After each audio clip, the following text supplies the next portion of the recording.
തസ്മൈ ശ്രീ ഗുരവേ നമഃ. ഓം ശ്രീ സായിരാം.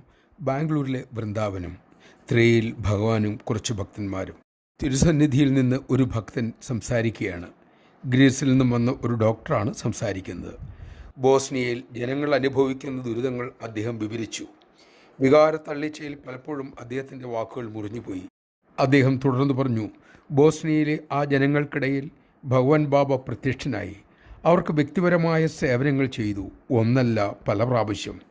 അദ്ദേഹം പറഞ്ഞപ്പോൾ അവിടെ ഉണ്ടായിരുന്ന ഭക്തജനങ്ങൾ ആശ്ചര്യത്തോടെ ഓരോരോ ശബ്ദങ്ങൾ പുറപ്പെടുവിക്കാൻ തുടങ്ങി.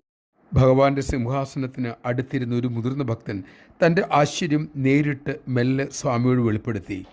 ഭഗവാൻ പുഞ്ചിരിയോടെ പ്രതികരിച്ചു, നിങ്ങൾക്കിതൊക്കെ കേൾക്കുമ്പോൾ അത്യാശ്ചര്യം, എനിക്കാകട്ടെ വളരെ സഹജവും സ്വാഭാവികവും. ജയ് സായിരാം. സായീശ്വരൻ സർവ്വവ്യാപിയും സർവജ്ഞനും സർവശക്തനും എന്ന് ഉള്ളാലെ അറിയുമ്പോഴേ നമ്മളുടെയും ആശ്ചര്യം കുറയുകയുള്ളൂ.